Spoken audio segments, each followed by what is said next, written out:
Hello everyone, I'm Remiya. I'm an intern at LEXIS and Company. I hope you all are fine and safe. So today I'm going to discuss about Juvenile Justice Act 2015. Also, I will discuss about how does juvenile justice work in India, what is the Juvenile Justice Act, what does it serve, and what is the history behind passing the Juvenile Justice Act 2015.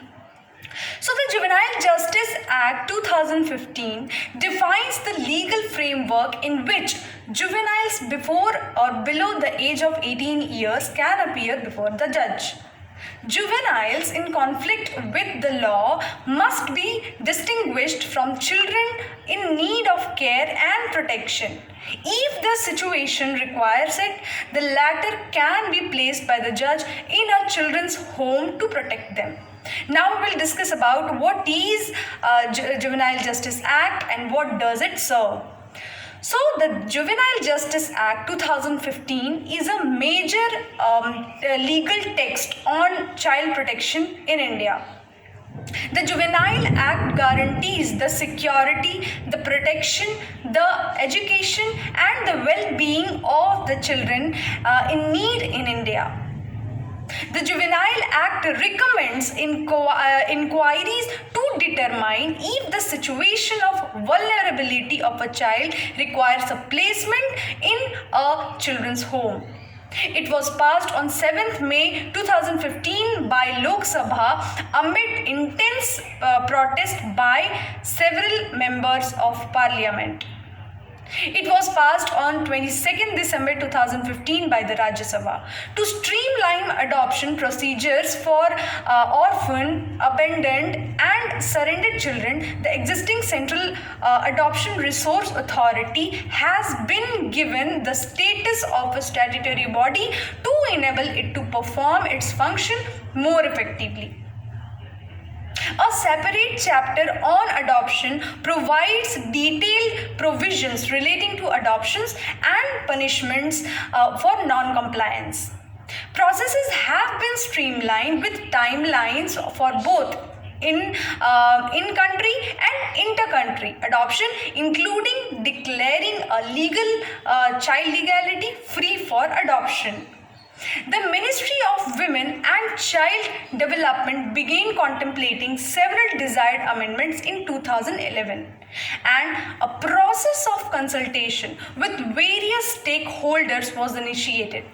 The Delhi gang rape case in December 2012 had tremendous impact on public perception of the act. One of the accused in a 2012 Delhi rape case was a few months younger than 18 years of age and under the act was tried in a juvenile court. 8 writ petitions alleging the act and its several provisions to be unconstitutional were heard by the Supreme Court of India, promoting the juvenile court to delay its verdict. In the second week of July 2013, the Supreme Court dismissed the objections, holding the act to be constitutional. Demands for a reduction of the age of juveniles from 18 to 16 years were also turned down by the Supreme Court when the Government of India stated that there is no proposal to reduce the age of the juvenile. On 31st August 2013, the case returned to the juvenile court and a sentence of 3 years in a reform home was handed down.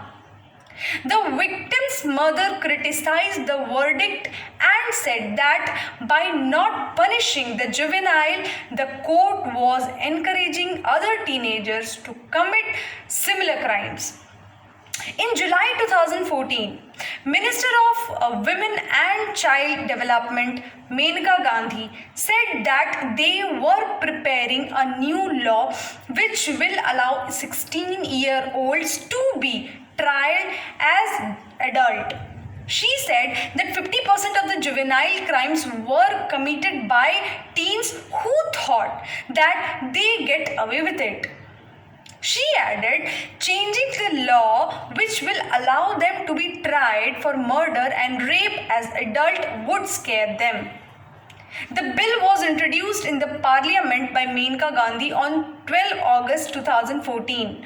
On 22nd April 2015, the cabinet cleared the final version after some changes. A revamped juvenile justice bill was passed in the Lok Sabha on 7th May 2015. The new bill will allow minors in the age group of 16 to 18 to be tried as adults if they commit heinous crimes. The crime will be examined by the Juvenile Justice Board to ascertain if the crime was committed as a child or as an adult. So this is all for today. I hope you liked my video. Thank you and have a nice day.